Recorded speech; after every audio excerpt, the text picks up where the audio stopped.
Come in. Jack, I'm sorry to bother you so early. Oh, hello, Erica. Hello, Natalie.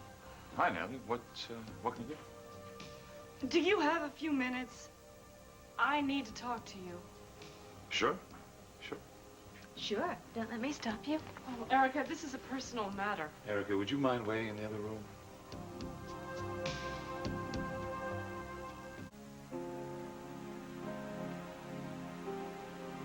I may be worrying needlessly, Jack, but I'm concerned about Art Mason. I was very sorry to hear about his father. He seemed like a really nice guy. I know you were very fond of him. Well, yes, I was. He was certainly one of the more interesting patients I ever had, and he did a lot of good in his lifetime, and I respect that. So what's all this about his son? His son is accusing me of negligence and is demanding an autopsy. Well, that's ridiculous. Well, maybe, but I'm frightened, Jack. Why, Natalie? You're a perfectly competent nurse. Well, yes, but when Virgil started talking about dying, I became very emotional, and I left the room. Go on. I asked another nurse to stay with him, but apparently, she did not. And Virgil had his attack, and that's when Art found him alone. And so he blames you for leaving his father by himself. Right. Now, the scary part is that the same nurse claims I never said a word to her about staying with him. Huh. Sounds like she's trying to save her own skin. Well, Art's also now accused me of dragging you into the picture. He thinks that I somehow convinced Virgil to add this codicil to his will and that I conned you into preparing it. Wait a minute. Didn't you tell him that the only reason I was involved was because Bruce Thayer was unavailable? Well, yes, of course I did. It doesn't seem to matter to him. Oh, this is a shame. I'm so sorry you have to go through this, especially when I know how fond you were of that man. Now, please, tell me. I'm overreacting, right?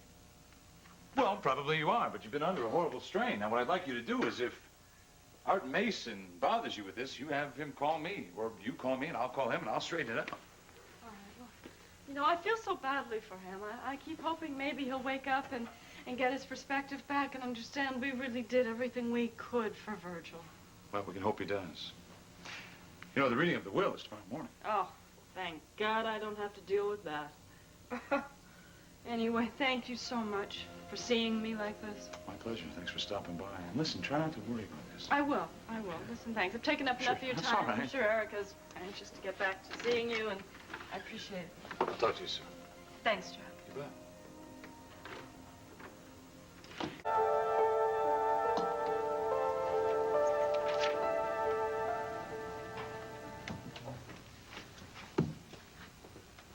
Natalie.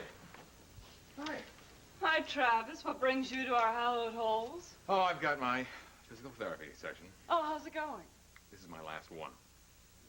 Well, congratulations. You must be thrilled about that. Yeah, it's been long and hard, and I am glad it's over.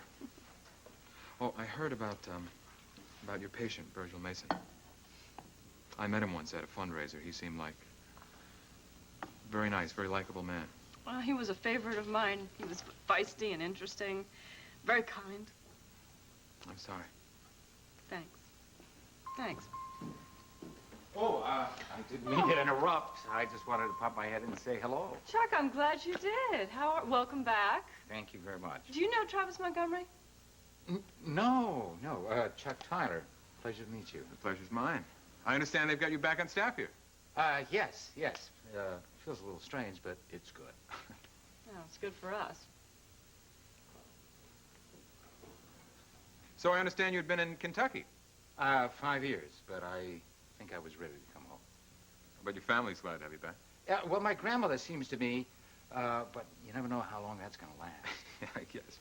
Well, look, I've got to get to my session. I'll talk to you later. All right, good luck. Nice meeting you. Good luck Thank you. here. Thank you. Bye-bye.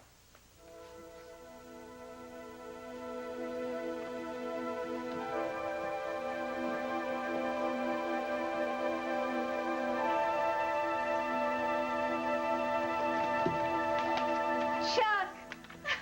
Welcome home, stranger. Erica! Oh, hello. Oh, how are you? Oh, you don't even have to answer. Look at you. You look so wonderful. Oh, it's so good to see you. Thank you. And you. You know, Erica, you haven't changed. Oh, please. No, I mean it. It's true. You are You are as beautiful as always. Oh, Chuck, thank you.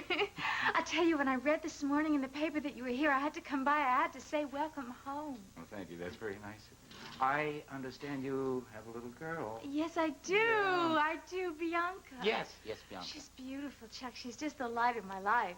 Well, she probably looks like you, and I can Thank see you. why. Oops. Sorry. Well, they sure don't give you very long No, to settle they in, don't. do they? I would love to see Bianca. Why don't you bring her here so I can see her in the What a hospital? great idea. I will. Okay, thank you. Bye. Natalie, may I have a word with you? Now, what on earth would we have to talk about, Erica? Don't you think that this animosity between us has gone on long enough? Well, all right. What do you want? Okay, I must tell you that I can't help but notice how unhappy you and Jeremy are. I'm not unhappy. Oh, come on. You know you are. Everybody knows that you and Jeremy belong together, and everybody can see how miserable you are. Is this really what you wanted to talk about, Jeremy and me? Yes, I think it's time you two got back together. I don't believe this. You know you want it too. Why don't you just go to him? Just go to him and make up. Do you really have nothing better to do than meddle in my private life? Natalie, I'm just trying to help you. Oh, well, do me a favor. Help someone else, because this is none of your business, and I'm sure Jeremy feels the exact same way I do. I just think that you should be really happy that somebody cares. Well, I tell you what would make me really happy is if you just disappeared, Erica, right off the face of the earth.